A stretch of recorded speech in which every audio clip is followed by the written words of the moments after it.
Earthmark, your path to economic success. नमस्कार दोस्तों, स्वागत है आपका अर्थमार्क पर। दोस्तों आज हम स्टार्ट करने वाले अपना यूनिट 3 CUT यूजी इकोनॉमिक्स का सिलेबस का। आज का हम पढ़ने वाले हैं कि प्रोडक्शन फंक्शन क्या होता है, return to factor that is law of return to factor and law of return to scale. आज हम 3 टॉपिक्स पढ़ने वाले हैं। यह आपका आता है प्रोड्यूसर बिहेवियर के अंडर। आज का पहला टॉपिक है production and production function. In term से आप लोग क्या समझते हैं वो हम देखने वाले हैं। प्रोडक्शन का सिंपल मीनिंग है किसी गुड्स या सर्विसेज का प्रोडक्शन या मैन्युफैक्चर करना। The act of making goods and services is called production. दूसरी टर्म जो है प्रोडक्शन फंक्शन, ये क्या कहलाती है? ये प्रोडक्शन फंक्शन आपका टेक्निकल रिलेशनशिप शो करता है। साथ ही साथ प्रोडक्शन फंक्शन आपका टेक्निकल रिलेशनशिप शो करता है between physical inputs and physical outputs of the firm for given state of technology. इस चीज को समझिएगा। प्रोडक्शन का मतलब आपने समझा कि किसी भी गुड्स और सर्विसेज का प्रोडक्शन या प्रोड्यूस करना, वो प्रोडक्शन कहलाता है। वही प्रोडक्शन फंक्शन आपका शो करता है relationship between technical relationship between inputs and outputs. Inputs मतलब आपके हो गए जिसको फैक्टर ऑफ प्रोडक्शन बोलते हैं। वो आपके 4 टाइप के होते हैं। वो आपके होता है लेबर होता है, कैपिटल होता है, लैंड होता है और आपका एंटरप्रेन्योर होता है। तो बेसिकली आपको फैक्टर प्रोडक्शन 4 टाइप के होते हैं, labour, capital, land and entrepreneur. वही प्रोडक्शन फंक्शन आपको शो करता है कि आप इनपुट का यूज कर रहे हैं, आउटपुट कैसे प्रोड्यूस कर रहे हैं, उसको हम बोलते हैं प्रोडक्शन फंक्शन। ये आपका टेक्निकल रिलेशनशिप होता है, शो करता है। इसका मतलब होता है टेक्निकल रिलेशनशिप का मतलब क्या होगा? लेट्स से कि आपका एक सेट है, आप एक कैपिटल लेबर का कॉम्बिनेशन यूज कर रहे हैं प्रोडक्शन के लिए। अगर आप एक टेक्नोलॉजी ऐसी यूज कर रहे हैं प्रोडक्शन के लिए जो आप काफी अपग्रेडेड है, काफी एडवांस टेक्नोलॉजी यूज कर रहे हैं, तो गिवन सेट ऑफ आपको जो इनपुट है डेट के और एल, वो आपको एक आउटपुट प्रोड्यूस कर देगा। वहीं दूसरी तरफ अगर आप सेम इनपुट यूज कर रहे हैं कुछ एक ऐसी टेक्नोलॉजी के अंदर जो आउटडेटेड है, जो बहुत पुरानी टेक्नोलॉजी है, वो भी आपको एक लेवल ऑफ आउटपुट प्रोड्यूस करके देगा। तो यहाँ पे क्या होगा, जो जब आपने इनपुट यूज किया एक ऐसे टेक्नोलॉजी के ऊपर अंडर जो एडवांस सी मॉडर्न टेक्नोलॉजी यूज की, तो उसमें जो आउटपुट निकल के आएगा वो ज्यादा होगा उस आउटपुट से जो आपको मिलेगा पुरानी टेक्नोलॉजी को यूज करने से। तो यहाँ पे आप आपको समझ आएगी इसको टेक्नोलॉजी रिलेशनशिप क्यों बोलते हैं कि एक गिवन सेट ऑफ इनपुट जो है, एक गिवन सेट ऑफ इनपुट है, कैपिटल लेबर का एक कॉम्बिनेशन है जिसको आप यूज करेंगे। जो उससे आउटपुट निकल के वो डिपेंड करता है कि आप कौन सी टेक्नोलॉजी यूज कर रहे हैं। अगर आप एडवांस टेक्नोलॉजी यूज कर रहे हैं तो आपको ज्यादा आउटपुट मिलेगा। अगर आप आउटडेटेड या पुरानी टेक्नोलॉजी यूज कर रहे हैं तो आपको कम आउटपुट मिलेगा। तो इस वजह से ये प्रोडक्शन आपको टेक्निकल रिलेशनशिप शो करता है इनपुट एंड आउटपुट के अंदर। प्रोडक्शन फंक्शन को एक्सप्रेस कर सकते हैं एक टेबल के फॉर्म में, ग्राफ के फॉर्म में और अलजेब्रिक इक्वेशन के फॉर्म में। 3 तरीके हैं प्रोडक्शन फंक्शन को एक्सप्रेस करने के, टेबल के फॉर्म में, ग्राफ के फॉर्म में एंड इक्वेशन के फॉर्म में। प्रोडक्शन फंक्शन आपका टेक्नोलॉजी रिलेशनशिप शो करता है कितना प्रोड्यूस किया जाएगा एक कॉम्बिनेशन ऑफ इनपुट के द्वारा। वो डिपेंड करता है आप किस टाइप की टेक्नोलॉजी यूज कर रहे हैं। टेक्निकल प्रोडक्शन फंक्शन आपका फिजिकल रिलेशनशिप भी शो करता है। इट मींस कि आप फिजिकल इनपुट मतलब आप इनपुट को क्वांटिफाई कर पा रहे हैं नंबर्स में। अगर मैंने कहा कि कैपिटल लेबर हम यूज कर रहे हैं प्रोडक्शन के अंदर, तो हम ये कह सकते हैं कि कैपिटल हमने लेस से एक कैपिटल यूज किया और हमने 2 लेबर यूज किया। तो ये हमने क्या किया, तो क्वांटिफाई कर दिया। इसको कहते हैं फिजिकल क्वांटिटी ऑफ इनपुट्स। इसको यूज करके जब आउटपुट मिलेगा वो भी फिजिकल फॉर्म में होगा। इट मींस हम आउटपुट को क्वांटिफाई कर पाएंगे। लेट्स से हमने एक कैपिटल 2 लेबर लगाया तो उससे हमको आउटपुट मिला 10 यूनिट्स। इसको हम क्वांटिफाई कर पा रहे हैं। तो बेसिकली प्रोडक्शन फंक्शन आपका फिजिकल रिलेशनशिप शो करता है between physical quantity of input and physical quantity of output. तो यहाँ पर हमने क्या देखा, प्रोडक्शन फंक्शन आपका टेक्निकल रिलेशनशिप भी शो करता है, वो फिजिकल रिलेशनशिप भी शो करता है इनपुट्स और आउटपुट के बीच में। तो ये था आपकी basic definition production and production function की। नेक्स्ट हमारा है टाइम पीरियड। तो जो बेसिकली शॉर्ट रन और लॉन्ग रन के अंदर बटा हुआ है। किस टाइम पीरियड को शॉर्ट रन कहेंगे, किस टाइम पीरियड को लॉन्ग रन कहेंगे, वो हम देखने वाले हैं। शॉर्ट रन टाइम पीरियड वो टाइम पीरियड होता है जिसके अंदर आपका सिर्फ एक फैक्टर ऑफ प्रोडक्शन जो होता है वो आप चेंज कर सकते हैं, बाकी फैक्टर ऑफ प्रोडक्शन आपके फिक्स्ड होते हैं। जब आप या प्रोड्यूसर के पास सिर्फ एक फैक्टर प्रोडक्शन चेंज करने की लिबर्टी है और बाकी सारे फैक्टर प्रोडक्शन उसके फिक्स रहते हैं, उस टाइम पीरियड को कहते हैं short run time period. Short run time period के अंदर सिर्फ एक फैक्टर प्रोडक्शन आपका चेंज हो सकता है। वो फैक्टर प्रोडक्शन कौन सा होता है? वो आपका होता है लेबर। शॉर्ट रन के अंदर खाली आपका लेबर जो है वो चेंज कर सकता है प्रोड्यूसर। बाकी फैक्टर प्रोडक्शन जो होते हैं जैसे कि कैपिटल, लैंड, एंटरप्रेन्योरशिप, बाकी जो फैक्टर प्रोडक्शन है वो सारे आपके फिक्स होते हैं। तो शॉर्ट रन के अंदर आपका खाली लेबर वेरी चेंज हो सकता है, बाकी फैक्टर प्रोडक्शन आपके फिक्स होते हैं। तो इससे क्या निकल के सामने आता है कि शॉर्ट रन के अंदर जो भी आउटपुट में चेंज आएगा, प्रोड्यूसर को अपना आउटपुट चेंज करना है, तो उसको चेंज करने के लिए उसको लेबर में को चेंज करना होगा। इट मीन्स अगर आउटपुट बढ़ाना चाहता है शॉर्ट रन करना प्रोड्यूसर, तो शॉर्ट रन करना उसको अपना लेबर बढ़ाना पड़ेगा। बाकी फैक्टर प्रोडक्शन फिक्स है तो वो खाली लेबर चेंज करके, लेबर बढ़ा के अपना वो आउटपुट बढ़ा सकता है शॉर्ट रन के अंदर। शॉर्ट रन के अंदर जो आउटपुट का बिहेवियर है, आउटपुट बिहेवियर मतलब जब एक इनपुट या इनपुट चेंज हो रहे हैं प्रोडक्शन के अंदर, उससे आउटपुट में कैसे चेंजेस आ रहे हैं उसको बोलते हैं आउटपुट बिहेवियर। तो शॉर्ट रन के अंदर आउटपुट बिहेवियर जो होगा जिसको हम स्टडी करते हैं, वो स्टडी करते हैं under the law of variable proportion. So short run के अंदर लॉ वेरिएबल प्रोपोर्शन है, वो हमें दिखाता है या दर्शाता है कि जब सिर्फ एक फैक्टर प्रोडक्शन जो कि लेबर है वो शॉर्ट रन के अंदर चेंज हो सकता है, तो उसमें चेंज आने से आपका आउटपुट में किस तरह से कैसे चेंज आएगा वो हम स्टडी करते हैं लॉ वेरिएबल प्रोपोर्शन के अंदर शॉर्ट रन के केस में। लॉ वेरिएबल प्रोपोर्शन को हम law of diminishing returns, law of non proportional returns and law of returns to a factor भी बोलते हैं। तो बेसिकली शॉर्ट रन के अंदर हम लॉ स्टडी करते हैं, लॉ यूज करते हैं to study the behaviour, output behaviour. वो हम स्टडी करते हैं लॉ ऑफ वेरिएबल प्रोपोर्शन के अंदर, जिसको हम law of diminishing return, law of non proportional returns and law of returns of factor भी कहते हैं। उसी प्रकार लॉन्ग रन वो टाइम पीरियड है जिस टाइम पीरियड के अंदर प्रोड्यूसर के पास लिबर्टी होती है कि वो सारे फैक्टर प्रोडक्शन को चेंज कर सकता है। सो लॉन्ग रन के अंदर जितने फैक्टर प्रोडक्शन होते हैं, that is land, labour, capital, land and entrepreneurship, जो भी फैक्टर प्रोडक्शन होते हैं सारे आपके चेंज हो सकते हैं। So it is defined as a time period during which all the factor production can be varied, there are no fix factors. Long run के अंदर कोई फिक्स फैक्टर नहीं होता, सारे फैक्टर आपके यहाँ पे वेरी हो सकते हैं, दैट इज चेंज हो सकते हैं। सो लॉन्ग रन के अंदर जब भी प्रोड्यूसर अपना प्रोडक्शन आउटपुट लेवल चेंज बढ़ाना या कम बढ़ाना चाहेगा, तो उस केस में वो अपने सारे फैक्टर प्रोडक्शन को चेंज कर सकता है अपने आउटपुट में चेंज लाने के लिए। लॉन्ग रन के अंदर जो बिहेवियर होता है, आउटपुट का बिहेवियर होता है, वो स्टडी किया जाता है under the law of returns to scale. तो यहां पे आपने क्या देखा स्लाइड में, शॉर्ट रन के अंदर जब एक फैक्टर प्रोडक्शन आपका सिर्फ चेंज होता है, दैट इज लेबर, बाकी फैक्टर प्रोडक्शन आपका फिक्स रहते हैं, उस केस में आउटपुट बिहेवियर स्टडी किया जाता है लॉ ऑफ वेरिएबल प्रोपोर्शन, जिसको लॉ ऑफ डिमिनिशिंग रिटर्न और law of non proportional returns और साथ ही law of returns of factor भी बोलते हैं। वहीं दूसरी तरफ लॉन्ग रन के केस में जब सारे फैक्टर प्रोडक्शन आपके चेंज हो सकते हैं, उस केस में आउटपुट का बिहेवियर जो स्टडी किया जाता है वो स्टडी किया जाता है under the law of returns to scale. तो ये था short run and long run का कॉन्सेप्ट। अब कुछ टर्मिनोलॉजी है उसको हम देख लेते हैं आगे बढ़ने से पहले। पहला आपका है टोटल प्रोडक्ट, ये क्या चीज होती है। फिर आपका है एवरेज प्रोडक्ट, ये क्या चीज होती है। देन आपका है मार्जिनल प्रोडक्ट, ये क्या चीज होती है। पहले हम देखते हैं टोटल प्रोडक्ट। इसको हम टोटल फिजिकल प्रोडक्ट भी बोलते हैं। इसका मतलब होता है total amount of goods produced during a specific period of time, एक समय अंतराल के दौरान, by combining a particular quantity of variable factor with a given quantity of fixed factor। Total product का मतलब हुआ टोटल अमाउंट ऑफ गुड जो produce किया गया एक समय अंतराल के दौरान by using fix factor and variable factor is called total product या टोटल फिजिकल प्रोडक्ट। इसको हम टोटल रिटर्न्स भी बोलते हैं। फिर अगला आपका है term that is average product, इसको हम एवरेज फिजिकल प्रोडक्ट भी बोलते हैं।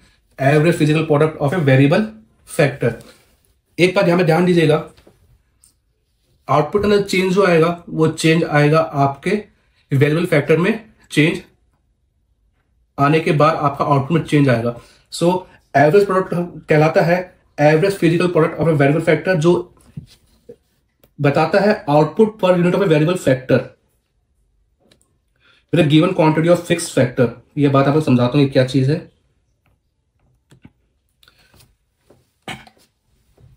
पर यूनिट वेरिएबल फैक्टर आपको कितना आउटपुट मिल रहा है वो आपका बताता है average product of a variable factor. For example मैंने 5 लेबर यूज किया प्रोडक्शन के अंदर और मेरे टोटल आउटपुट निकल के जो मेरे पास आ रहा है वो मेरे पास आ रहा है 100।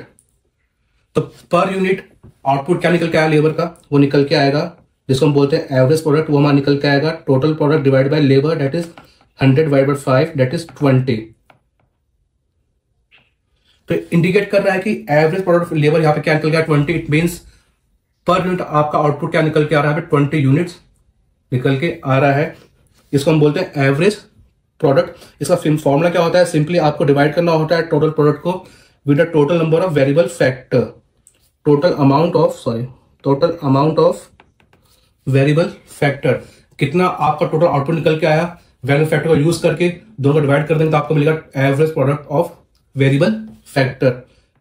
सिंस आपका लेबर आपका वेरिएबल होता है इन शॉर्ट रन के अंदर, सो एवरेज प्रोडक्ट लेबर क्या आएगा, total product divide by number of labour use in that process. ये आपका हो गया एवरेज प्रोडक्ट। अगला टर्म आपका है मार्जिनल प्रोडक्ट, जिसको मार्जिनल फिजिकल प्रोडक्ट भी कहते हैं। ये आपका बताता है कि अगर आप वेरिएबल फैक्टर को 1 यूनिट से चेंज कर रहे हैं या 1 यूनिट से बढ़ा रहे हैं तो उसके द्वारा टोटल आउटपुट में किस रेट से चेंज आ रहा है। फॉर एग्जाम्पल मैंने लेबर पहले 5 यूज किया, आउटपुट मेरा निकल के आया 100 टोटल आउटपुट। अगर मैं 6 लेबर लगाऊं प्रोडक्शन के अंदर और मेरा आउटपुट टोटल बढ़ के 100 से 110 हो जाए तो यहां पे एक एडिशनल यूनिट ऑफ लेबर लगाने से, अगर 5 से 6 पे गया मैंने एक एडिशनल यूनिट लेबर लगाया, उससे मेरा आउटपुट में कितना चेंज आया 100 से 110, 10 यूनिट का मेरा आउटपुट में यहाँ पे चेंज देखने को मिल रहा है। इसको हम बोलेंगे marginal product of labour. It means कि अगर एक एडिशनल यूनिट ऑफ लेबर आप प्रोडक्शन में लगाते हैं उससे आपका टोटल आउटपुट में कैसे या कितना चेंज आता है उसको हम बोलते हैं marginal product of variable factor. It is defined as a change in total product resulting from the use of additional unit of variable factor with given quantity of fixed factor। यह आपका होता है मार्जिनल प्रोडक्ट। इसका formula होता है MPL। आपका indicate करता है मार्जिनल प्रोडक्ट ऑफ लेबर, जो इंडिकेट करता है कि एक एडिशनल यूनिट लेबर लगाने से आपका आउटपुट में कितना चेंज आ रहा है। उसका फॉर्मूला होता है delta TPL divided by delta L। Delta TPL मतलब आपका हो गया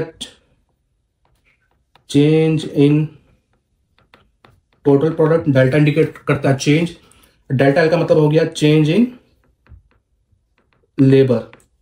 इट मींस कितना आउटपुट चेंज आ रहा है डिवाइड बाय कितना आपने लेबर चेंज किया, वो आपका कहलाता है MPL, that is marginal product of labour. इसका दूसरा फॉर्मूला ये भी होता है MPH nth labour is equal to TPH nth output, nth labour minus TPH n-1 labour. इसको तो सिंप्लीफाई करता हूं मैं, एग्जांपल के जरिए समझते हैं इस चीज को। जब लेबर लगाया 5 यूनिट आउटपुट 10 आया, जब लेबर लगाया 6 यूनिट आउटपुट में 110 आया। अब मुझे निकालना है marginal product of 6th labour. And यहाँ पे क्या हो गया 6th लेबर का निकालना मुझे मार्जिनल प्रोडक्ट। इसका फॉर्मूला क्या है TP at 6th labour minus TP at 6 - 1 5th labour, that is TP at 6th labour is 110, TP at 5th labour is 100, then it will come out 10। So marginal product यहाँ पे क्या निकल के आया 10 इस फॉर्मूले के अकॉर्डिंग भी। तो बेसिकली आप यहाँ पे 2 फॉर्मूले हो गए MPL का, मार्जिनल प्रोडक्ट का formula change in TP divided by change in variable factor और change in labour, and MN इस फॉर्मूले के अकॉर्डिंग आपका आ गया MP TP n - TP n-1। यहाँ पे n इंडिकेट करता है नंबर ऑफ लेबर या नंबर ऑफ वेरिएबल फैक्टर आप यूज कर रहे हैं प्रोडक्शन के अंदर।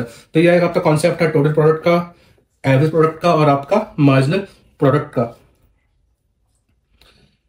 अब हम देखते हैं लॉ ऑफ वेरिएबल प्रोपोर्शन, जो हमने अभी कुछ देर पहले देखा कि शॉर्ट रन के केस के अंदर आउटपुट बिहेवियर स्टडी किया जाता है under the law of variable proportion, जिसको हम law of diminishing return, law of non proportional returns and law of return to a factor भी कहते हैं। तो law of variable proportion explain करता है कि आउटपुट कैसे चेंज हो रहा है जब सिर्फ आपका एक इनपुट या एक factor production that is labour increase हो रहा है, बाकी आपके फैक्टर प्रोडक्शन आपके फिक्स्ड है, उस केस में आपका आउटपुट कैसे चेंज हो रहा है। ये आपका law of variable law of variable proportion explain करता है। लॉ ऑफ वेरिएबल प्रोपोर्शन कहता है जैसे जैसे आप प्रोडक्शन के अंदर एक वेरिएबल फैक्टर को यूज बढ़ाते रहेंगे, वैसे वैसे आपका टोटल प्रोडक्ट जो है, यानी टोटल आउटपुट जो है, वो पहले इंक्रीज होगा इंक्रीजिंग रेट से, उसके बाद वो इंक्रीज होगा डिक्रीजिंग रेट से, इवेंचुअली क्या होगा, वो स्टार्ट होगा डिक्रीज करना। तो basically law of variable proportion ये कह रहा है कि जैसे जैसे आप शॉर्ट रन के अंदर, जब आपके सारे फैक्टर ऑफ प्रोडक्शन आपके फिक्स है सिवाय लेबर के, उस केस में अगर आप लेबर का यूज प्रोडक्शन को बढ़ाते रहेंगे, वैसे वैसे टोटल आउटपुट में पहले चेंज देखने को मिलेगा इंक्रीजिंग रेट से, फिर देखने को मिलेगा टोटल आउटपुट इंक्रीज हो रहा है आपका डिक्रीजिंग रेट से, फिर आपको देखने मिलेगा कि टोटल आउटपुट आपका डिक्रीज होना स्टार्ट हो गया। अब इंक्रीजिंग रेट या डिक्रीजिंग रेट क्या है, अभी हम कुछ देर में इसको समझते हैं। तो लॉ ऑफ वेरिएबल प्रोपोर्शन क्या कह रहा है, जैसे लेबर बढ़ाएंगे, जैसे जैसे प्रोडक्शन करना, बाकी सारे फैक्टर प्रोडक्शन कांस्टेंट है, तो उस केस में पहला आउटपुट बढ़ेगा आपका इंक्रीजिंग रेट से, फिर उसके बाद आउटपुट आपका बढ़ना शुरू करेगा डिक्रीजिंग रेट से, देन उसके बाद आउटपुट आपका गिरना या घटना शुरू करेगा। ये आपका कहता है लॉ ऑफ वेरिएबल प्रोपोर्शन। ये शॉर्ट टर्म की केस की बात हो रही है। इसमें वेरिएबल प्रोपोर्शन में टर्म का यूज किया, इसका मतलब क्या होता है वो भी हम देख लेते हैं। ये इंडिकेट करता है proportion of fixed and variable factor. Variable proportion का मतलब है change in the proportion of fix and variable factor. ध्यान दीजिएगा, यहाँ पे शॉर्ट रन के अंदर आपका कैपिटल फिक्स्ड है, जब भी कोई वेरिएबल का फिक्स होता है उसको हम बार लगा देते हैं। तो के को फिक्स आपका शॉर्ट रन के अंदर कैपिटल, हमने उसको के के ऊपर बार लगा दिया। सिर्फ आपका लेबर जो है वो चेंज हो सकता है शॉर्ट रन के अंदर। सो टर्म वेरिएबल प्रोपोर्शन का मतलब है कि जैसे जैसे आप लेबर चेंज करेंगे, वैसे वैसे इसका रेशियो क्या है वो डिक्रीज, के बाय एल का रेशियो क्या है वो डिक्रीज होता रहेगा। इसी को बोलते हैं change in proportion of fixed and variable factor या change in variable proportion. Proportion का मतलब आपका हुआ यहाँ पे रेशियो कैपिटल और लेबर का के बाय एल। वेरिएबल मतलब क्या हुआ, चेंज। तो बेसिकली शॉर्ट रन के अंदर आपका कैपिटल फिक्स होता है, खाली आपका लेबर चेंज हो सकता है। तो के by L that is ratio of capital labour, वो आपका चेंज होता आता है शॉर्ट रन के अंदर। इसको हम बोलते हैं वेरिएबल प्रोपोर्शन। प्रोपोर्शन मतलब आपका हुआ के बाय एल का रेशियो एंड आपका वेरिएबल मतलब हुआ चेंज। तो शॉर्ट रन के अंदर आपका के बाय एल का रेशियो चेंज होता आता है। क्यों? क्योंकि कैपिटल यहाँ पे फिक्स्ड है और लेबर खाली आपका चेंज होता है शॉर्ट रन के अंदर टू चेंज द प्रोडक्शन या आउटपुट। तो ये था आपका लॉ ऑफ वेरिएबल प्रोपोर्शन, क्या इंडिकेट करता है, वेरिएबल प्रोपोर्शन का मतलब क्या होता है। अब हम देखते हैं ये लॉ जो है वो किस अजम्पशन में बेस्ड है। ये कुछ अजम्पशन बेस्ड है, वो हम देख लेते हैं एक बार। पहला अजम्पशन ये है कि इस सिर्फ आपका एक फैक्टर प्रोडक्शन है वो वेरिएबल होता है, इतने खाली वही चेंज हो सकता है प्रोडक्शन के अंदर, बाकी सारे फैक्टर प्रोडक्शन आपके जो होते हैं वो फिक्स होते हैं।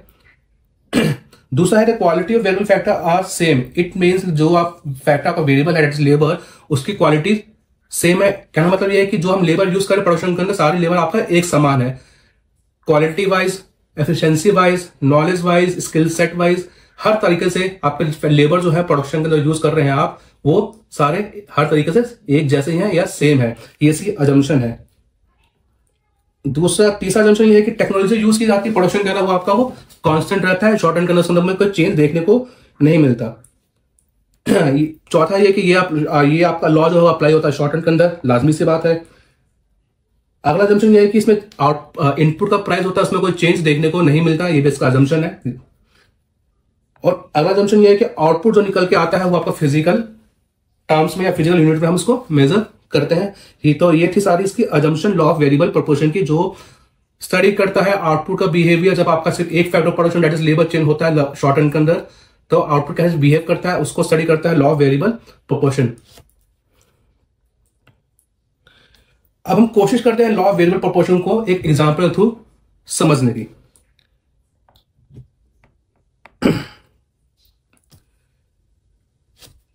लेट्स अज्यूम कि एक फार्मर है, उसका एक लैंड है 20 एकड़ की, जो उसके लिए वो फिक्स फैक्टर है, और वो अपना प्रोडक्शन और उस लैंड पे वो वीट प्रोड्यूस करता है और वीट का प्रोडक्शन का बढ़ाना चाहता है। तो शॉर्ट रन के अंदर वो लैंड में तो चेंज नहीं ला सकता कि लैंड नहीं खरीद ले, कि शॉर्ट रन के अंदर आपका लैंड आपका होना फिक्स होता है। तो शॉर्ट रन के अंदर उसमें लैंड में जो प्रोड्यूस कर रहा है वीट, उसका प्रोडक्शन कैसे बढ़ेगा, जब उस लेबर को चेंज करेगा।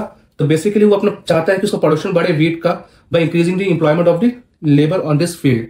तो इसको हम देखते हैं टेबल के माध्यम से। आपका फिक्स फैक्टर जो है वो आपका 20 पे फिक्स है, दैट्स लैंड है 20 एकड़ फिक्स है, शॉर्ट रन में वो चेंज नहीं हो सकता, ये फिक्स्ड है आपका। वेरिएबल फैक्टर वो है आपका लेबर।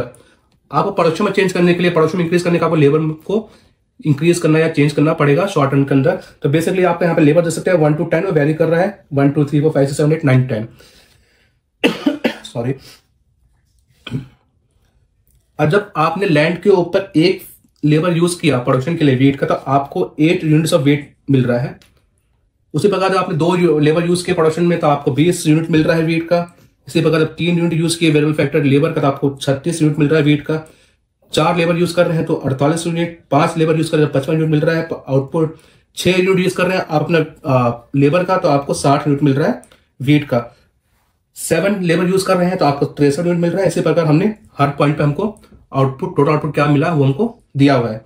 अब इस टेबल के माध्यम से हम यहाँ पे 2 चीज निकाल सकते हैं। पहला एवरेज प्रोडक्ट ऑफ लेबर, दूसरा marginal product of labour. Average product labour का फॉर्मूला होता है total product divide by labour. Marginal product का फॉर्मूला होता है change in total product change in L और TP N minus TP N minus 1। इन formula use करके हम एवरेज प्रोडक्ट और मार्जिनल प्रोडक्ट हम निकालने वाले हैं। तो basically first unit of labour के केस में आपका एवरेज प्रोडक्ट क्या होगा, total product divide by labour, that is 8 divide by 1 8। Second unit of labour, 2 unit of labour use कर रहे हैं तो तब आपका ईपी क्या होगा 20 डिवाइड बाय 2 इक्वल टू 10। उसी प्रकार हमने हर पॉइंट पे एवरेज प्रोडक्ट्स का निकाल लिया। उसके बाद हम देखते हैं कि मार्जिनल प्रोडक्ट क्या होगा। The first unit labour use कर रहा है लैंड के ऊपर तो आपका आउटपुट कितना आया 8 यूनिट आया। तो आपका इस केस में फर्स्ट यूनिट ऑफ लेबर के कॉरस्पॉन्डिंग आपका एमपी और टीपी दोनों सेम होगा। सेम जैसे ही आपने सेकंड यूनिट लेबर लगाया प्रोडक्शन के अंदर, अब 1 से 2 पे गए तो आपका लेबर कितने से चेंज हुआ, लेबर चेंज हुआ 1 यूनिट से। और आपका आउटपुट कितने चेंज हो रहा है, आउटपुट चेंज हो रहा है आपका 12 यूनिट से, दैट इज 20 माइनस 8। तो आपका एमपी यहां पे क्या हो गया सेकंड यूनिट के केस में, सेकंड यूनिट लेबर के corresponding 12 divide by 8 that is 12। इसे दूसरे फॉर्मूले से देख लेते हैं। एमपी आपको निकालना है सेकंड यूनिट लेबर का तो होगा आपका TP of second unit minus TP of first unit of labour. TP of second unit of 2 units of labour कितना आ रहा है आपका 20। टीपी आपका फर्स्ट यूनिट ऑफ लेबर कितना आ रहा है 8।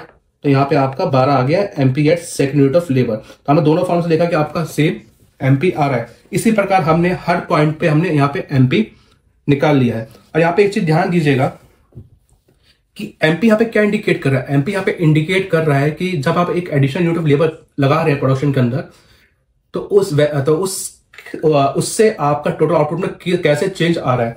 जैसे ही आपने यहाँ पे अपना सेकंड लेबर लगाया प्रोडक्शन के अंदर, 1 से 2 पे गए, पहले 1 था, आपने एक लेबर और लगाया प्रोडक्शन के अंदर, आप 2 आप प्रोडक्शन में लेबर यूज कर रहे हैं, तो आपका आउटपुट में क्या चेंज देखने को मिला, आउटपुट चेंज देखने को मिला कि आपका आउटपुट 12 यूनिट से बढ़ गया।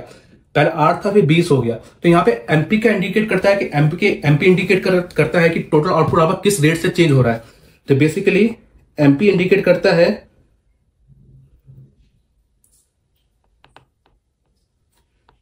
रेट एट विच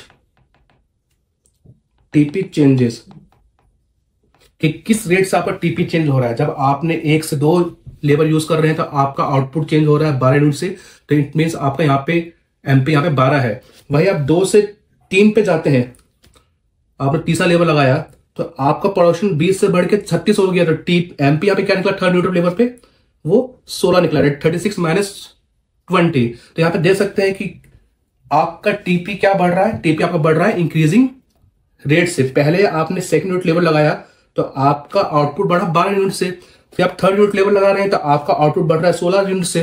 तो बेसिकली रेट इंडिकेट कर रहा है आपका एमपी की किस रेट से आपका टीपी चेंज आ रहा है। यहाँ पे एमपी आपका बढ़ रहा है 8 से 12 12 16, तो आप बोलेंगे इंक्रीजिंग रेट से आपका टीपी बढ़ रहा है, सिंस आपका एमपी इंडिकेट करता है कि टीपी आपका किस रेट से बढ़ रहा है।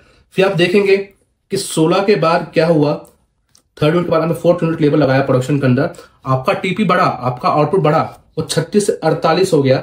बट पहले वो बढ़ा 16 यूनिट से, अब आपका आउटपुट बढ़ रहा है 12 यूनिट से। जब आप फोर्थ यूनिट ऑफ लेबर लगा रहे हैं तो आपका आउटपुट 36 से 48 हो गया। तो बेसिकली यहाँ पे कितना चेंज देखने को मिला, 12 यूनिट का चेंज देखने को मिला। तो आपको एमपी इंडिकेट कर रहा है। तो यहाँ पे आप देख सकते हैं फर्स्ट 3 यूनिट्स के लिए आपका जो आउटपुट जो था वो बढ़ रहा है इंक्रीजिंग रेट से। जैसे आपने फोर्थ यूनिट लगाया लेबर का प्रोडक्शन के अंदर, आपका आउटपुट बढ़ा तो, बट वो डिक्रीजिंग रेट से बढ़ना शुरू हो गया। पहले वो 8 से 12 गया, 12 16 रेट से बढ़ा, 4th यूनिट लेवल लगाते ही आपका आउटपुट 12 यूनिट से बढ़ा, पहले से कम देखो यहाँ पे चेंज मिल रहा है। तो बेसिकली यहाँ पे आपका आउटपुट बढ़ रहा है वो डिक्रीजिंग रेट से बढ़ रहा है। जैसे जैसे आपका एमपी डिक्रीज होता रहेगा उसको हम बोलेंगे आपका आउटपुट डिक्रीजिंग रेट से बढ़ रहा है। जैसे जैसे आपका एमपी बढ़ता रहेगा उसको हम वो इंडिकेट करता है आपका टीपी बढ़ रहा है इंक्रीजिंग रेट से। एमपी बढ़ रहा है तो आपका टीपी बढ़ रहा है इंक्रीजिंग रेट से। एमपी आपका गिरना शुरू हुआ बट पॉजिटिव है तो आपका यहाँ पे टीपी बढ़ रहा है डिक्रीजिंग रेट से। सिंस आपका एमपी इंडिकेट करता है रेट एट विच जिसपे आपका टीपी चेंज होता है। और जब आपका एमपी नेगेटिव हो जाए तो वो आपका इंडिकेट करता है कि आपका टीपी डिक्रीज होना शुरू हो गया। जैसे देख सकते हैं 10 बार यूनिट आप लेवल लगाया प्रोडक्शन में, उस केस में आपका एमपी कितना आया -4। वो क्या इंडिकेट कर रहा है कि 10 बार यूनिट ऑफ लेवल लगाने से प्रोडक्शन के अंदर आपका टीपी जो है वो -4 हुआ और टीपी जो है वो आपका 4 यूनिट से गिर गया, जो यहाँ पे देख भी सकते हैं आप। 9th यूनिट लेवल पे आपका टीपी 64 था, 10 बार यूनिट ऑफ लेवल लगाया प्रोडक्शन में आपका टीपी गिर के 60 हो गया। सो यहाँ पे इंडिकेट कर रहा है MP the rate at this TP increasing और TP changes when MP is increasing it indicates TP is increasing at increasing rate. When MP is decreasing या starts falling but remain positive, then it indicates कि TP is increasing at decreasing rate. And when MP becomes negative, then it indicates कि TP starts falling. तो basically यहाँ पे हम देखा कि MP के माध्यम से हमने देखा कि TP में किस रेट से चेंज आ रहा है। तो इसी चीज को हमने 3 पार्ट्स में बांट दिया। पहला था आपका TP is increasing and increasing rate when आपका MP is positive and increasing, then आपने देखा TP is increasing and decreasing rate when आपका MP is decreasing but remains positive, then आपने देखा कि when MP is TP starts falling when MP is negative। इसी चीजों को हमने 3 पार्ट बांट दिया जिसको बोलते हैं 3 stages of production under the law of variable proportion। वो हम नेक्स्ट स्लाइड में देखने वाले हैं। इस ग्राफ पे ध्यान दीजिएगा। इस ग्राफ में हमने पहले ऊपर वाले ग्राफ पे हमने टीपी ड्रॉ किया, जो ये वैल्यू थी टीपी की कॉरस्पॉन्डिंग टू लेबर वो हमने यहां पे ड्रॉ किया। इस ग्राफ पे आपका एक्स एक्सिस पे लेबर है, वाई एक्सिस पे आपका टोटल प्रोडक्ट या टोटल आउटपुट है। कॉरस्पॉन्डिंगली हमने इसके नीचे वाले ग्राफ हमने ड्रॉ किया एमपी एंड एपी, जो हमने यहाँ पे फाइंड किया था एपी एंड एमपी, वो हमने यहाँ पे ड्रॉ किया नीचे वाले ग्राफ में, जिसमें एक्स एक्सिस पे आपका लेबर है, वाई एक्सिस पे आपका एमपी एंड एपी है। अब हमने इस ग्राफ को 3 स्टेजेस में बांट दिया, जैसे कि आप देख सकते हैं स्टेज 1, स्टेज 2 एंड स्टेज 3। अभी स्टेज 1, स्टेज 2, स्टेज 3 किस तरह बटा है आपस में हम उसको देख लेते हैं। पहला है stage of production, first stage of production.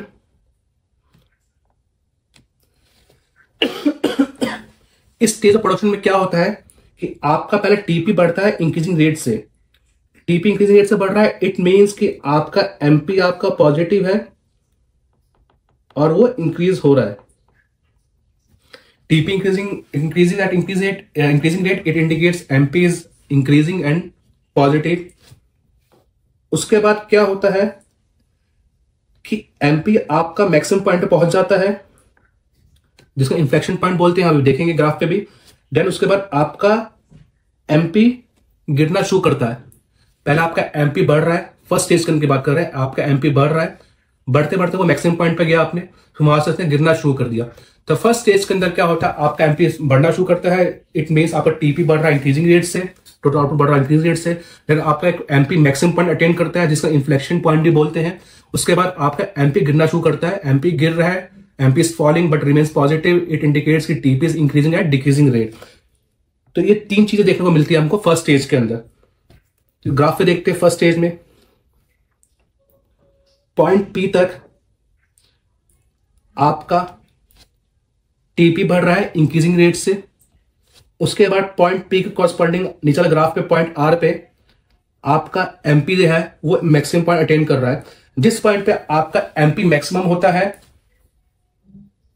उस पॉइंट तक आपका टीपी बढ़ता है इंक्रीजिंग रेट से, और उसी पॉइंट को हम बोलते हैं पॉइंट ऑफ इन्फ्लेक्शन टीपी वाले ग्राफ पे।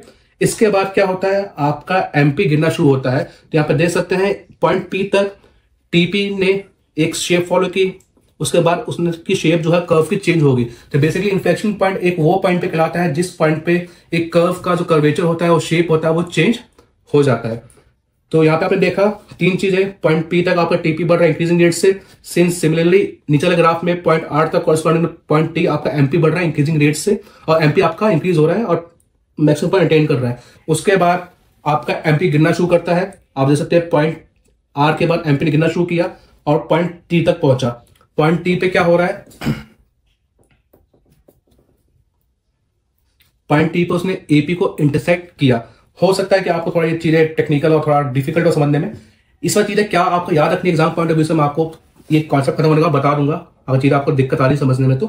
बट मैं पूरी कोशिश करूंगा आपको सारा कॉन्सेप्ट इजिली समझ आ जाए। तो स्टेज 1 के अंदर हमने देखा कि आपका टीपी पहले बढ़ता है इंक्रीजिंग रेट से, इट मीन आपका एमपी बढ़ रहा है। फिर आपका एमपी ने एक मैक्सिमम पॉइंट अटेन किया पॉइंट आर पे, जिसको हम पॉइंट इन्फ्लेक्शन पॉइंट बोलते हैं। उसके बाद आपका एमपी गिरना शुरू करता है बट पॉजिटिव रहता है, और वो पॉइंट टी पे एपी को इंटरसेक्ट कर रहा है। तो इस पॉइंट तक, पॉइंट टी तक आपका स्टेज 1 है। तो स्टेज 1 के अंदर क्या हो रहा है, टीपी आपका बढ़ रहा है इंक्रीजिंग रेट से, इवेंचुअली उसके बाद इट मीन्स कि आपका एमपी बढ़ रहा है। फिर देखा कि हम आपका एमपी ने मैक्सिमम पॉइंट अटेन किया, उसके बाद से गिरना शुरू कर दिया। तो फर्स्ट स्टेज के अंदर आपका टीपी इंक्रीजिंग रेट से बढ़ता है, देन वो एमपी मैक्सिमम पॉइंट अटेन करता है, देन वो टीपी आपका स्टार्ट होता है इंक्रीजिंग एंड डिक्रीजिंग रेट। तो ये आपको होता है फर्स्ट स्टेज के अंदर। तो फर्स्ट स्टेज को इंक्रीजिंग रिटर्न का स्टेज भी बोलते हैं। ये स्टेज स्टार्ट होता है ओरिजिन से, 0 से, और स्टेज खत्म होता है उस पॉइंट पे जहां पे आपका एमपी और टीपी, एमपी और एपी एवरेज प्रोडक्ट और मैक्रो प्रोडक्ट आपका दोनों इक्वल है, ये उस पॉइंट पे जाके खत्म होता है। फिर अगला स्टेज आपका है stage second of production, that is second stage of production. ये स्टेज स्टार्ट होता है उस पॉइंट पे जिस पॉइंट पे आपका एपी मैक्सिमम है, और ये स्टेज एंड होता है उस पॉइंट पे जहां आपका एमपी 0 है। तो बेसिकली ये स्टेज कहां पे स्टार्ट होता है, वो पॉइंट पे जहां पे आपका स्टेज 1 खत्म होगा। स्टेज 1 खत्म हो रहा है पॉइंट टी पे, पॉइंट टी पे क्या हो रहा है, आपका एमपी इक्वल टू एपी है। जहां पे एमपी इक्वल टू एपी होता है वहां पे आपका एपी मैक्सिमम होता है, इस पॉइंट पे देख सकते हैं। तो बेसिकली स्टेज 2 यहां से स्टार्ट हुआ, उसके बाद देख सकते हैं स्टेज 2 खत्म हो रहा है उस पॉइंट पे जहां पे आपका एमपी 0 है, पॉइंट डब्ल्यू पे। तो बेसिकली यहां पे क्या हो रहा है, स्टेज के अंदर आपका एमपी थ्रू आउट गिर रहा है। तो स्टेज में क्या हो रहा है, आपका जो टीपी है इंक्रीज हो रहा है डिक्रीजिंग रेट से, और ये खत्म कहां पे हो रहा है, उस पॉइंट पे जहां पे आपका एमपी 0 है। एमपी जहां 0 होता है वहां पे आपका टीपी मैक्सिमम होता है। तो इस स्टेज के अंदर आपका एमपी और एपी जो होता है दोनों आपका पॉजिटिव रहता है, और यहाँ पे दोनों आपका गिरता रहता है। और इस स्टेज के अंदर आपका टीपी बढ़ता है डिक्रीजिंग रेट से, क्योंकि यहाँ पे एमपी आपका गिर रहा है, फॉल हो रहा है। और ये स्टेज खत्म होता है उस पॉइंट पे जहां पे आपका एमपी 0 होता है, और उस पॉइंट पे आपका टीपी मैक्सिमम होता है। तो बेसिकली इसको हम डिमिनिशिंग रिटर्न स्टेज और डिमिनिशिंग रिटर्न भी बोलते हैं। और थर्ड स्टेज आपका वो स्टेज है जिस स्टेज में आपका टीपी डिक्रीज होता है। टीपी डिक्रीज का मतलब आपका यहाँ पे एमपी नेगेटिव होता है। तो यहाँ पे देख सकते हैं पॉइंट डब्ल्यू पे आपका एमपी 0 था, उसके बाद एमपी आपका गिरना शुरू हुआ, और इस वजह से आपका टीपी भी है वो भी डिक्रीज होना शुरू हो गया। तो थर्ड स्टेज के अंदर आपका टीपी गिरना शुरू करता है, इसके अंदर एमपी जो है वो नेगेटिव होता है। इस स्टेज को हम बोलते हैं स्टेज ऑफ नेगेटिव रिटर्न। तो मैं फिर से एक बार एक स्टार्टिंग से ग्राफ को ड्रॉ करके आपको समझाने की कोशिश करता हूं। ये आपका हो गया टीपी, यहां पे लेबर है, यहां पे आपका आउटपुट है,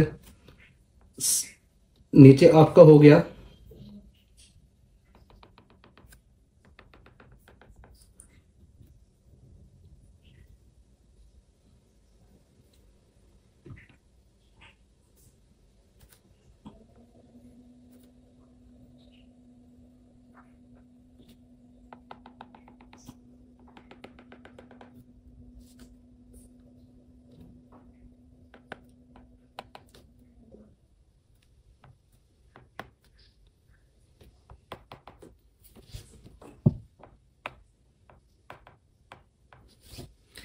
ये आपका हो गया टीपी।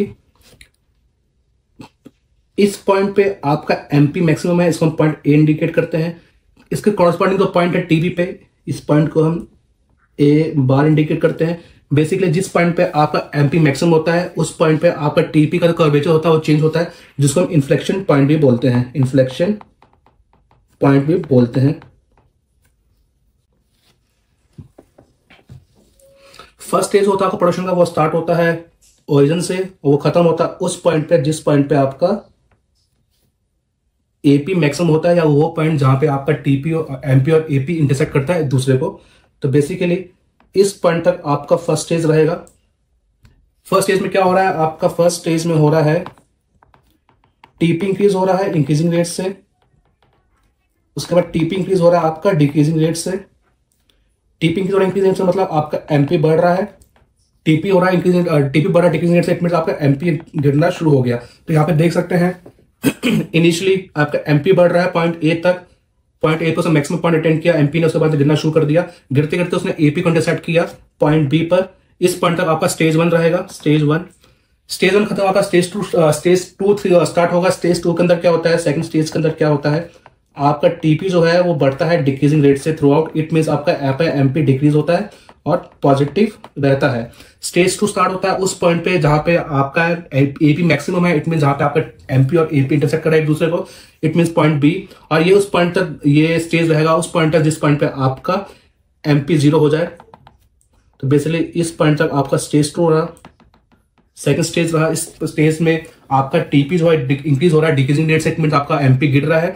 और ये स्टेज तब तक चलती जाएगी जब तक आप एपी आपका 0 ना हो जाए। उसके बाद आता है स्टेज 3। स्टेज 3 के अंदर क्या होता है, थर्ड स्टेज में अंदर पर टीपी डिक्रीज हो रहा होता है, इट मींस आपका एमपी नेगेटिव है। तो बेसिकली इस पॉइंट आपका एमपी 0 है, इसके बाद एमपी आपका गिर रहा है। सिमिलरली इस पॉइंट पे आपका जहां पे एमपी 0 वहां पे आपका टीपी मैक्सिमम है, यहां तक आपका स्टेज 2 होता है, स्टेज 3 स्टार्ट होता है, इट मींस आपका एमपी नेगेटिव हो गया और आपका टीपी गिरना शुरू हो गया। तो ये था आपके 3 stages of law of variable proportion. तो अब तक हमने देखा कि लॉ ऑफ वेरिएबल प्रोपोर्शन में 3 स्टेजेस को कैसे बांटा गया और तीनों स्टेजेस के अंदर टीपी कैसे बिहेव कर रहा है due to change in labour, वो हमने देख लिया। अब इससे एक चीज और निकल के आती है इस ग्राफ से, वो आती है relationship between AP and MP. Exam point of view से इंपॉर्टेंट है, पूछ लेता है एग्जाम में कभी कभी। जब आपका MP is greater than AP है उस तब आपका एपी इंक्रीज हो रहा है, यहाँ पे देख सकते हैं ग्राफ के अंदर भी। जब आपका एमपी एपी से बड़ा है तो आपका यहाँ पे एपी इंक्रीज हो रहा है। जब आपका एमपी इक्वल टू एपी हो जाता है, या इट मींस जहां पे आपका एमपी इक्वल टू एपी या एमपी इंटरसेक्ट करता है एपी कर्व को, तब आपका एपी आपका मैक्सिमम होता है। और जैसे ही आपका एमपी लेस देन एपी होता है, जैसे कि इस ग्राफ पर देख सकते हैं, आपका एमपी अब नेगेटिव है और छोटा है एपी से, या आपका एमपी है या आपका एपी है, तब आपका एपी डिक्रीज हो रहा है। तो ये 3 रिलेशनशिप आपको ध्यान रखने हैं, ये दोबारा बना देते हैं। ये आपका हो गया एमपी, ये आपका हो गया एपी, एमपी एपी। जब आपका एमपी बड़ा एपी से तो आपका एपी इंक्रीज हो रहा है इस रीजन में। जिस पर इंटरसेक्ट कर रहा है आपका एमपी एपी, वो आपका मैक्सिमम पॉइंट है एपी का, एपी मैक्सिमम है। जब आपका एपी बड़ा है एमपी से तब आपका एपी डिक्रीज हो रहा है। तो ये था आपका relationship between AP and MP.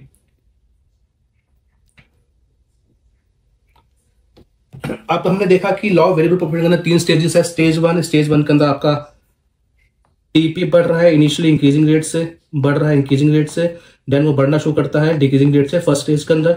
Second stage के अंदर आपका टीपी बढ़ता है डिक्रीजिंग रेट से throughout. Then third stage में क्या होता है, आपका टीपी गिरता है। तो ये आपके थे 3 stages of production under law of variable proportion.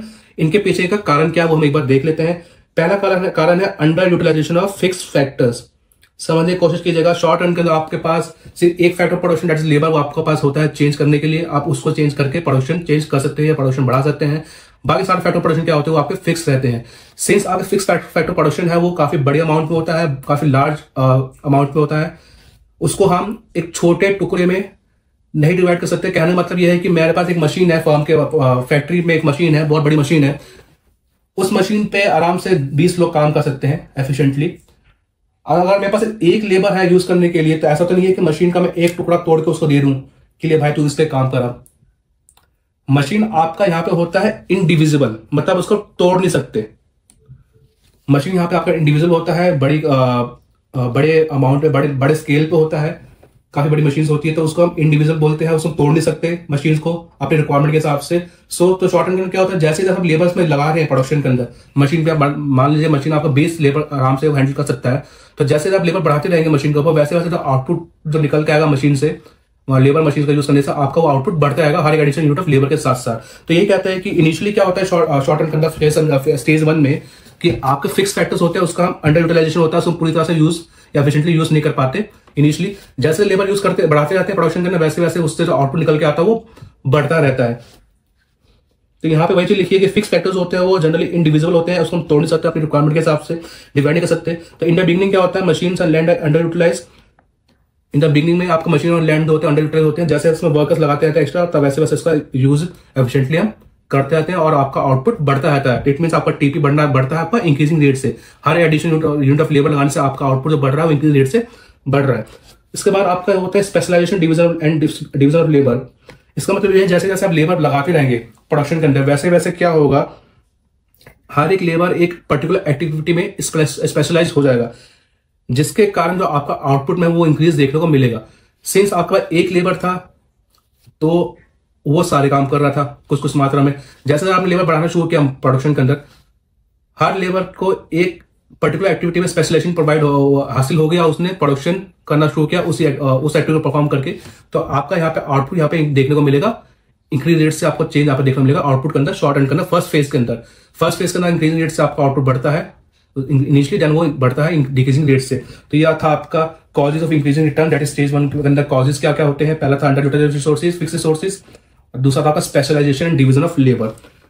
Causes of diminishing return that is stage 2 के अंदर प्रोडक्शन होता है, उसके पीछे क्या कारण है। स्टेज 2 में क्या होता है कि बेसिकली आपका टीपी जो बढ़ता है बट डिक्रीजिंग रेट से बढ़ता है, इट मीन आपका एमपी जो है वो बढ़ रहा है और गिरना शुरू कर चुका है सेकंड स्टेज के अंदर। इसके अंदर क्या होता है, जैसे मैंने पहले बताया फर्स्ट स्टेज के अंदर कि इनिशियली आपका पास फैक्टर प्रोडक्शन जो है, फिक्स फैक्टर प्रोडक्शन, वो इंडिविजुअल है, उसको आप बांट नहीं सकते, उसकी एक लिमिट है, क्यों इससे लिमिट तक वो आउटपुट मतलब लेबर हैंडल कर सकता है एफिशिएंट वे में। जैसे मैंने एग्जांपल लिया कि एक लेबर 20, अगर एक मशीन पे 20 आदमी आराम से एफिशिएंटली काम कर सकते हैं, ठीक है। तो अगर 20 के बाद भी आप लेबर लगाए जा रहे हैं तो आपका आउटपुट इंक्रीज तो होगा, बस उसका आउटपुट का रेट जो है इंक्रीज होने का वो कम हो जाएगा। इट मीन आपका आउटपुट इंक्रीज हो रहा है वो डिक्रीजिंग रेट से इंक्रीज हो रहा है for each additional unit of labour. तो बेसिकली क्या होता है कि सेकंड स्टेज के अंदर जो आपके फिक्स फैक्टर्स है वो ऑलरेडी फुल यूज होते हैं, तो वो ऑलरेडी उसका इस्तेमाल फुल हो चुका है, हो रहा है। तो जैसे आप और वर्कर यूज करेंगे प्रोडक्शन के अंदर, वैसे वैसे उसकी एफिशिएंसी पहले के मुकाबले नहीं रहेगी वर्कर की।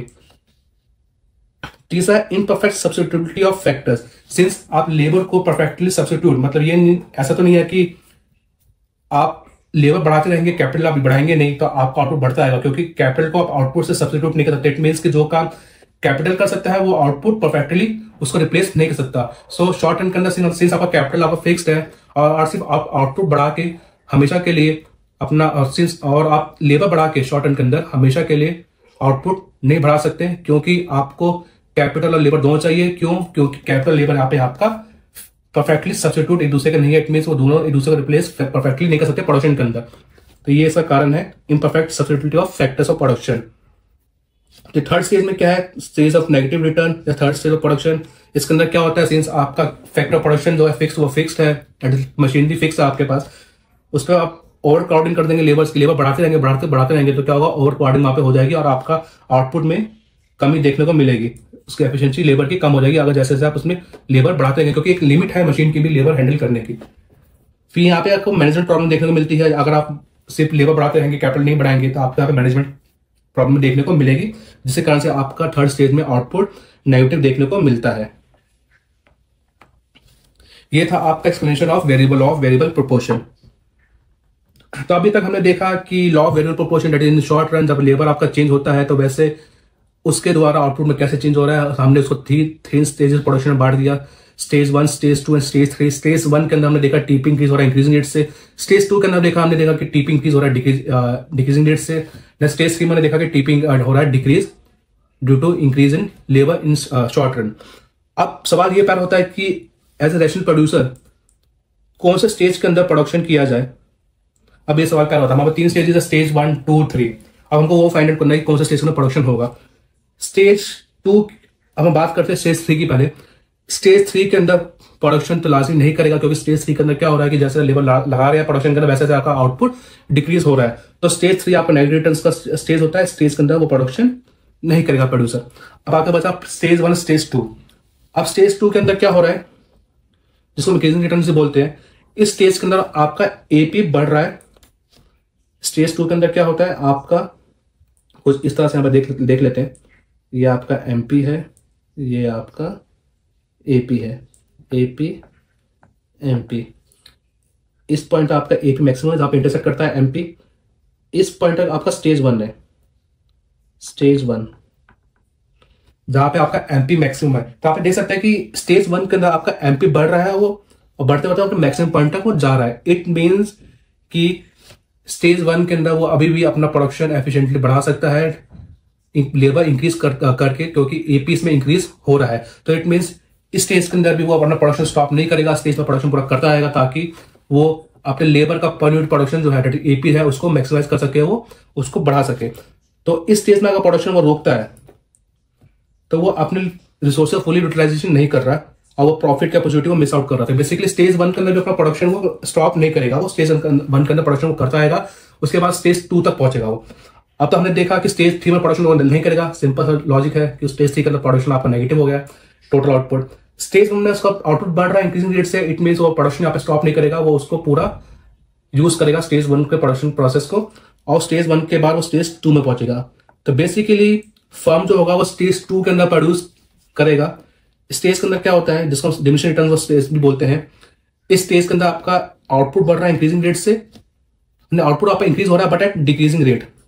आपका एमपी पॉजिटिव है, इट मीन्स अगर आप एक एडिशनल वर्कर लगाते हैं प्रोडक्शन के अंदर तो आपका प्रोडक्शन बढ़ेगा, बट पहले के मुकाबले नहीं, क्योंकि आपका यहाँ पे आपका एमपी डिक्रीजिंग है। इट मीन्स कि इस स्टेज के अंदर प्रोड्यूसर ऑपरेट करेगा, क्योंकि इस स्टेज के अंदर वो बैलेंस दिखाता है एफिशिएंसी और प्रॉफिटेबिलिटी का। तो एक रैशनल प्रोड्यूसर परफॉर्म करेगा स्टेज 2 के अंदर। तो फाइनल टेक अवे क्या हुआ स्लाइड से, पहला कि स्टेज 1 के अंदर प्रोडक्शन को स्टॉप नहीं करेगा, क्योंकि यहाँ पे इनफ प्रोडक्शन नहीं हो पा रहा, वो अपनी प्रॉफिट की अपॉर्चुनिटी को मिस आउट करेगा अगर वो अपना प्रोडक्शन यहाँ पे रोकता है। तो स्टेज 3 के अंदर प्रोडक्शन नहीं करेगा, क्योंकि प्रोडक्शन यहाँ पे कम हो रहा है, इट मीन आपको यहाँ पे लॉस देखने को मिल रहा है। इस स्टेज 2 के अंदर वो प्रोडक्शन अपना करेगा, क्योंकि इस स्टेज में अपना वो उसका आउटपुट अभी भी इंक्रीज हो रहा है बट डिक्रीजिंग रेट से, तो स्टेज 2 के अंदर अपना प्रोडक्शन वो करेगा। अब आता है law of return to scale. Law of return to scale आपको बताता है कि जब लॉन्ग रन के अंदर आपके सारे फैक्टर प्रोडक्शन चेंज हो सकते हैं, उस केस में आपका आउटपुट बिहेवियर कैसा रहता है वो हम स्टडी करते हैं law of return to scale के अंदर। इन लॉन्ग रन आपका जो आउटपुट है वो चेंज हो सकता है सारे फैक्टर प्रोडक्शन को चेंज करके, क्योंकि सारे फैक्टर प्रोडक्शन आपके वेरिएबल होते हैं लॉन्ग रन के अंदर। इफ अगर हम सारे फैक्टर प्रोडक्शन को एक सेम प्रोपोर्शन में इंक्रीज कर रहे हैं तो उसको हम बोलते हैं change in the scale of production. ध्यान दीजिएगा यहाँ पे change in the scale of production मतलब क्या हुआ, अगर मैं इनिशियली के और एल यूज कर रहा हूं प्रोडक्शन के अंदर, अगर मैं दोनों फैक्टर प्रोडक्शन को सेम रेट से बढ़ाता हूं, अगर मैंने के को भी डबल कर दिया, 2k कर दिया, कैपिटल को भी, लेबर को मैं 2l कर दिया, डबल कर दिया, तो ये कहलाता है आपका change in scale of production. Change in scale of production मतलब हुआ increasing the inputs, all the input जितना प्रोडक्शन हो रहा है in same proportion, in same rate, at same rate. अगर मैं कैपिटल को डबल कर रहा हूं तो मैं अपना लेबर को भी डबल कर रहा हूं, ये कहलाता है आपका change in scale of production. तो basically law of return to scale ये स्टडी करता है कि आपका आउटपुट कैसे चेंज होगा जब आप अपने सारे फैक्टर प्रोडक्शन को सेम प्रोपोर्शन में इंक्रीज करेंगे। The way output changes when all the inputs are increase the same proportion is known as law of return to scale. इसको हम कहते हैं law of return to scale. जब आपके सारे फैक्टर प्रोडक्शन आपका एक सेम प्रोपोर्शन इंक्रीज हो रहे हैं तो उसके द्वारा जो आउटपुट चेंज आ रहा है that's called law of return to scale. तो बेसिकली यहाँ पे 3 पॉसिबिलिटीज होती है law of return to scale के अंदर।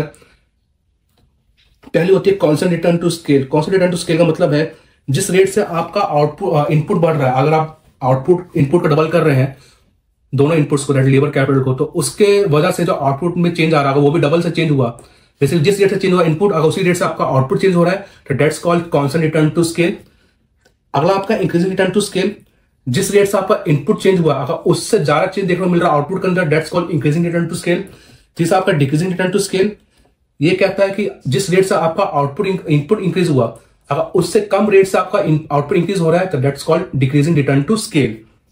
इसको थोड़ा हम डिटेल में पढ़ते हैं। पहला आपका कांस्टेंट रिटर्न टू स्केल, इसके अंदर है output increasing the same proportion as inputs, कि जिस रेट से आपका इनपुट बढ़ा सेम उसी रेट से आपका आउटपुट भी उसी प्रोपोर्शन में इंक्रीज हो रहा है।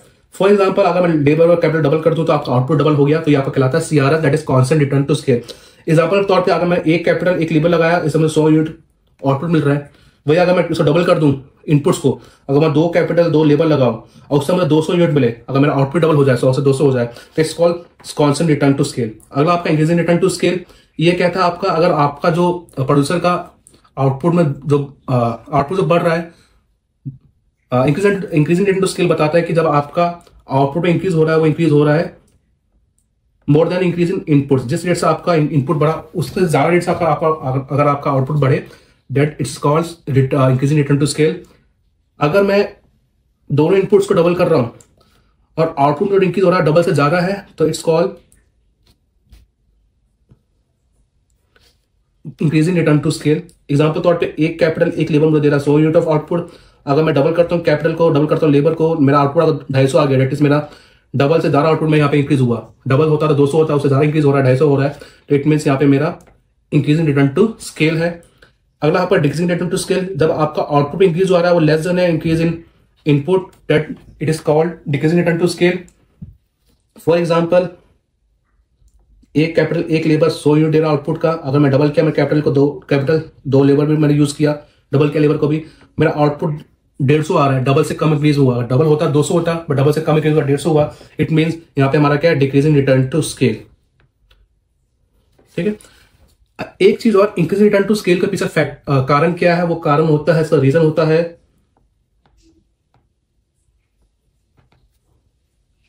Economics of scale. Economics of scale is the reason behind the increase return to scale. वही डिक्रीजिंग रिटर्न टू स्केल का जो रीजन होता है वो होता है this economics of scale. Economics of scale. अब इकोनॉमिक्स ऑफ स्केल क्या होता है वो अगले लेक्चर में पढ़ेंगे, वीडियो से पढ़ेंगे। फिलहाल के लिए ये जान लीजिए, इंक्रीजिंग रिटर्न टू स्केल का पीछे कारण जो है वो है economics of scale. Decreasing return to scale के पीछे कारण है वो डिसइकोनॉमिक्स ऑफ स्केल है। अभी तक के लिए फिलहाल आप ये जान लीजिए। अब देखते हैं law of return to scale,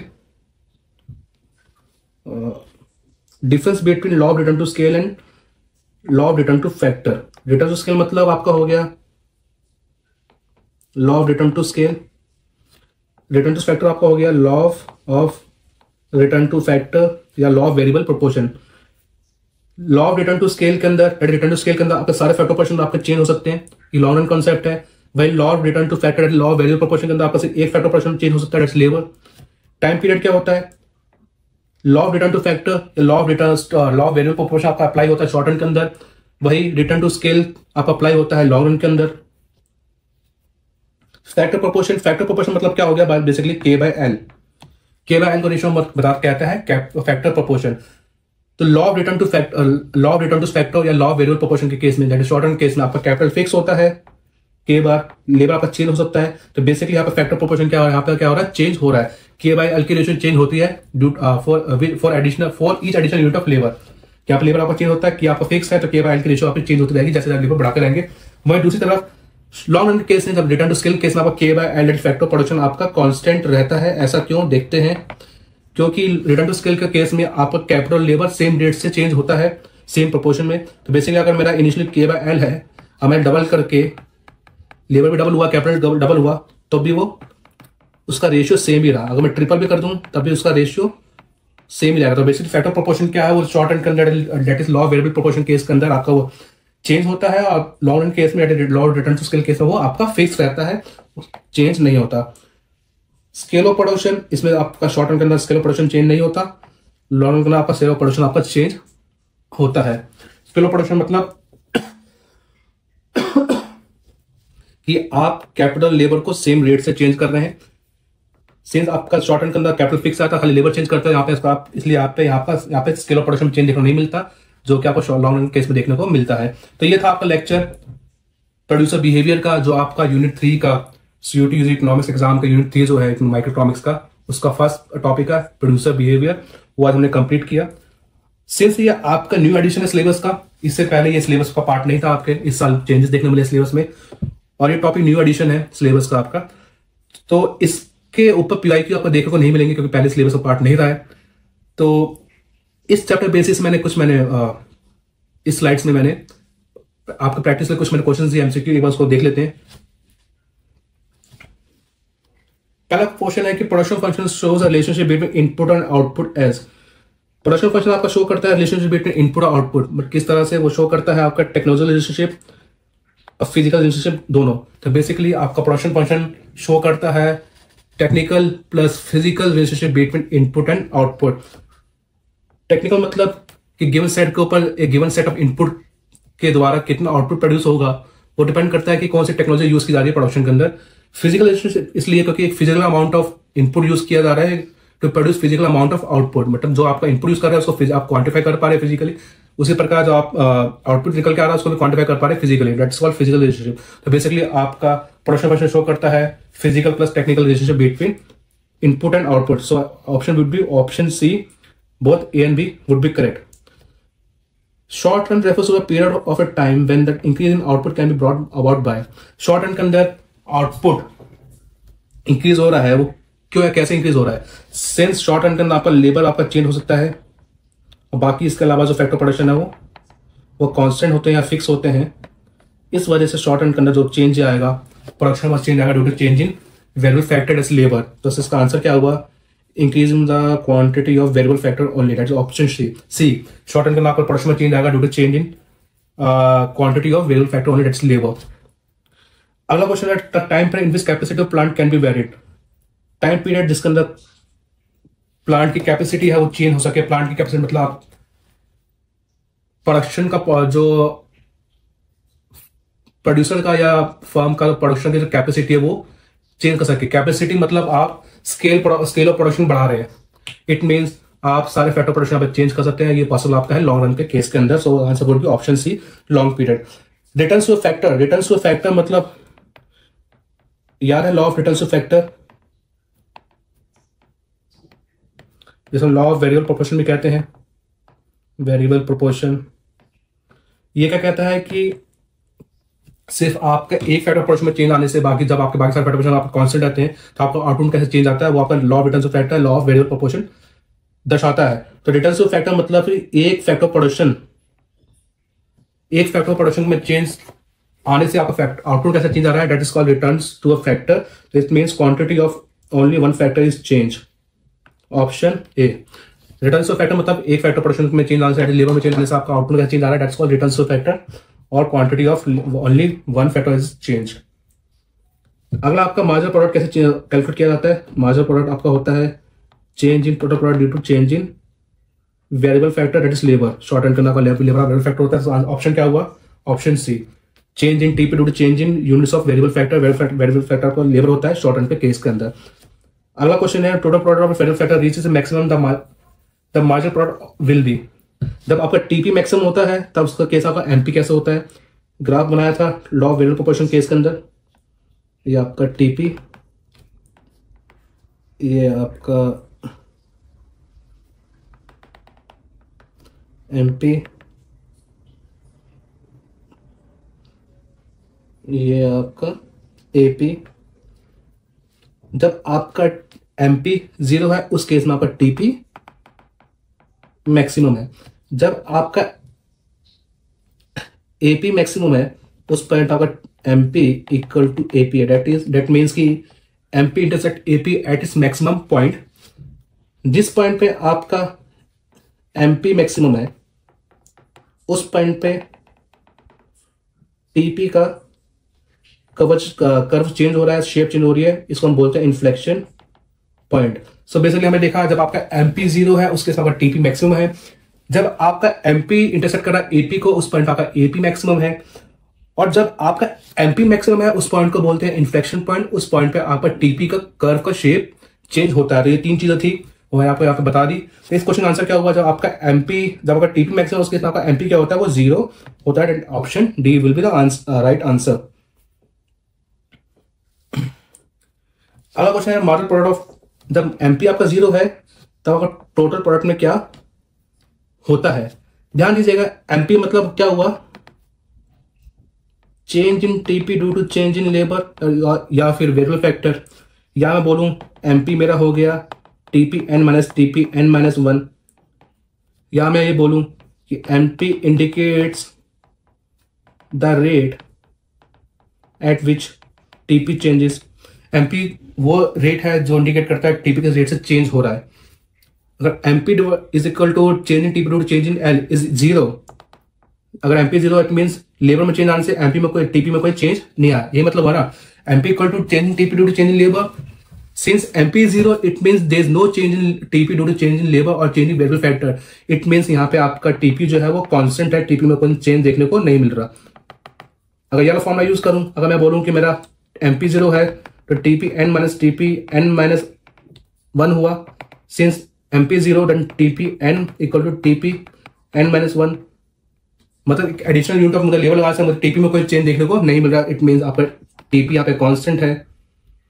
और अगर मैं इसको यूज करूं, ये क्या इंडिकेट करता है कि MP indicates the rate at which TP changes. MP वो रेट है जिस रेट से आपका TP चेंज होता है। अगर आपका MP 0 है, इट मीन्स यहाँ पे TP में चेंज हो रहा है 0 से, इट मीन्स यहाँ पे TP आपका यहाँ पे कांस्टेंट है। तो बेसिकली इसका आंसर क्या होगा, TP will remain constant. If MP is 0 then TP remains constant, और जब आपका MP 0 होता है तब आपका TP क्या होता है, मैक्सिमम होता है। TP आपका मैक्सिमम होता है। तो समझ आई चीजें यहाँ पे कैसे थी। मैंने फॉर्म में तीनों तरीके से मैंने बता दिया आपको कि जब आपका MP 0 होगा उसके साथ TP आपका कांस्टेंट होगा और आपका TP यहाँ पे मैक्सिमम होगा।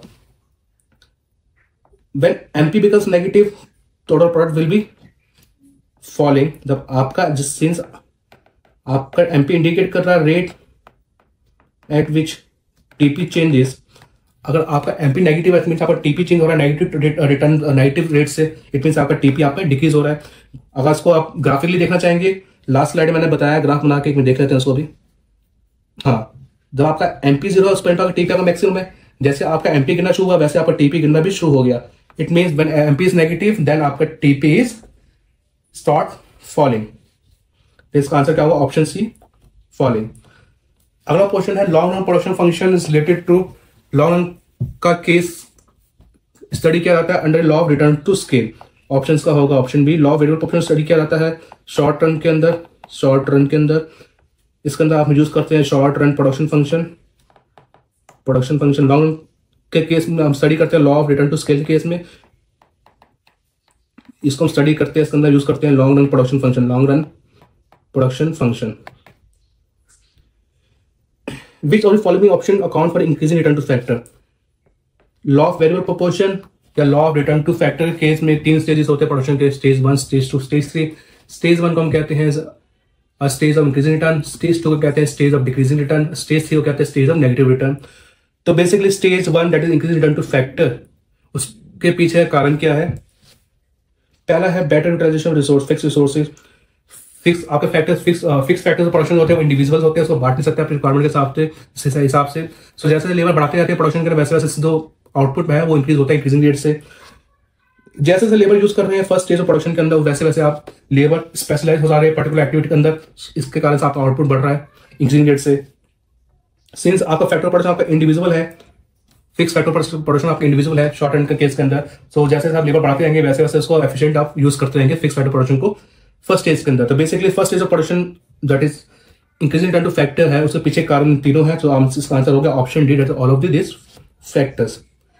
अगला क्वेश्चन है rational producer will operate in which of the stages. कुछ देर पहले हमने पढ़ा कि 3 स्टेज है, stage 1, stage 2, stage 3। In short run is rational producer will always operate in stage 2, so answer will be stage 2। तो ये तो क्वेश्चन इस टॉपिक से जिसके द्वारा आपने जो पढ़ा है उसको आपने अप्लाई भी किया होगा क्वेश्चन के फॉर्म में कि कैसे वो कहाँ अप्लाई होते हैं सारे कॉन्सेप्ट। तो इसी साथ आपका फर्स्ट टॉपिक जो है यूनिट 3 का प्रोड्यूसर बिहेवियर वो खत्म होता है। हम बहुत इसका सेकंड टॉपिक है इस यूनिट का, सप्लाई और इलास्टिसिटी ऑफ सप्लाई जो टॉपिक है वो हम बहुत जल्द इसकी वीडियो लेके आएंगे हमारे इसी यूट्यूब चैनल अर्थमार्क पर। तो मिलते हैं आपसे फिर नेक्स्ट वीडियो में, तब तक के लिए धन्यवाद।